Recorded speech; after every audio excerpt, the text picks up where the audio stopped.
Apa yang Bapak dan Ibu ketahui tentang Indonesia? Yang saya ketahui itu ya Indonesia itu berbagai-bagai ragam ya Bu ya. Dari makanannya, terus sukunya, ya semuanya ada di Indonesia Bu. Ada di Indonesia, iya betul Pak. Baik Pak. Indonesia adalah negara kepulauan terbesar di dunia yang letaknya di Asia Tenggara, yang terdiri dari beragam etnis, budaya, dan alam, serta memiliki peran penting di kawasan Asia Tenggara dan dunia internasional. Yang saya ketahui, Indonesia itu pada umumnya sebagai negara berkembang yang menuju maju, dan juga Indonesia itu negara dengan kebudayaan dengan berbagai keragaman dan perbedaan lah. Apa yang Bapak dan Ibu ketahui tentang wawasan kebangsaan? Wawasan kebangsaan adalah konsep yang mengacu pada pemahaman, kesadaran, dan semangat untuk menjaga persatuan dan kesatuan bangsa dalam bingkai negara kesatuan Republik Indonesia.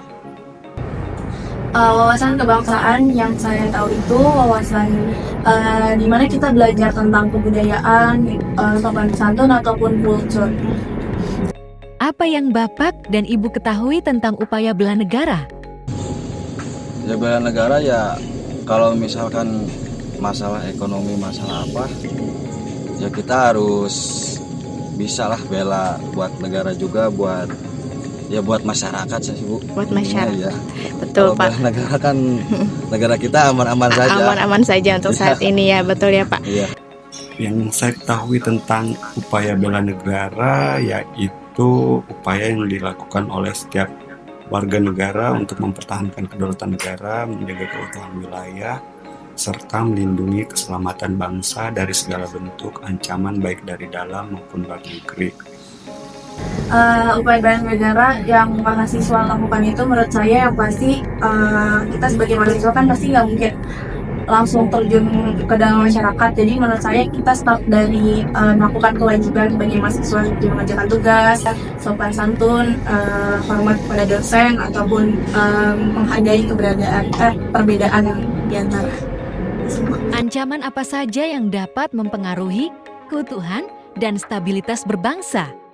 Ancaman apa saja yang dapat mempengaruhi keutuhan dan stabilitas berbangsa, yaitu ancaman ideologi atau penyebaran ideologi yang bertentangan dengan nilai-nilai Pancasila, ada ancaman ekonomi yang berupa krisis ekonomi atau ketergantungan dengan negara lain, ada ancaman sosial dan budaya, yaitu disintegrasi sosial yang disebabkan oleh konflik antar suku, agama, ras, dan golongan atau sara. Untuk menurut saya ancamannya itu karena Gen Z itu kita kan mayoritas lebih sering menggunakan sosial media gitu. Jadi menurut saya itu suatu hal yang gampang menarik perhatian publik kan untuk sekarang. Nah, Gen Z ini karena kurang memilah informasi, menonton apa yang dia tahu gitu. Jadi gampang terobang-ambing lah opininya, kayak sama halnya kayak misalnya kita beli produk gitu dari luar negeri gitu, misalnya internet trend atau internet viral, jadi kita kurang memilah ataupun baca informasinya. Bagaimana solusi untuk mengatasi ancaman tersebut? Ya harusnya kita sebagai warga negara Indonesia harus sadar gitu dengan produk-produk kita itu nggak kalah hebat lah sama produk luar gitu. Kalau bisa ya jauhin lah beli produk-produk kita gitu yang lokal dari Indonesia gitu, biar ada kemajuan juga. Betul ya Pak ya. Solusi untuk mengatasi ancaman tersebut yaitu upaya bela negara harus bersifat komprehensif, mencakup seluruh elemen masyarakat, bisa berupa penguatan ketahanan nasional, pendidikan wawasan kebangsaan. Dalam hal ini kita mengedukasi masyarakat. Adapun solusi yang lain yaitu boleh dengan kerjasama internasional membangun hubungan baik dengan negara lain, dan yang terakhir yang tidak kalah pentingnya yaitu peran aktif dari warga negara itu sendiri. Kalau menurut saya untuk mengatasi ancaman tersebut, menurut saya Gen Z ini lebih diberikan edukasi gitu. Jadi diberikan dia lebih awareness lah gitu untuk lebih memilah informasi gitu, kayak sama kita membeli produk gitu skincare yang lagi hits gitu, tapi kita males banget baca gitu. Jadi diberikan awareness gitu, apakah kandungan itu sudah halal atau belum gitu, bukan karena sekedar itu produk yang murah aja.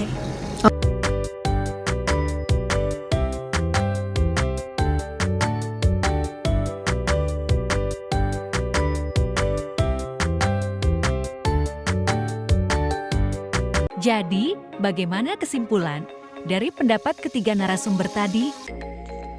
Kesimpulan yang dapat kami sampaikan dari hasil wawancara ketiga narasumber, yaitu narasumber yang kami wawancarai berasal dari berbagai elemen masyarakat dan juga berasal dari berbagai generasi. Berdasarkan hasil wawancara, dapat disimpulkan bahwa para narasumber yang berasal dari berbagai elemen masyarakat memiliki pemahaman mengenai konsep wawasan kebangsaan, juga konsep bela negara. Narasumber juga dapat memberikan penjelasan mengenai aplikasi konsep bela negara yang disesuaikan dengan profesi dari para narasumber. Narasumber yang kami wawancarai dapat mengidentifikasi adanya isu-isu strategis yang dapat membahayakan stabilitas negara Indonesia dengan cara menyebutkan dan menjelaskan contoh dari isu tersebut. Tidak hanya dapat mengidentifikasi isu yang dapat membahayakan stabilitas negara, para narasumber juga dapat memberikan contoh upaya yang dapat dilakukan untuk mengatasi hal tersebut dengan menerapkan konsep wawasan kebangsaan dan bela negara yang dipahami dan dihayati oleh para narasumber.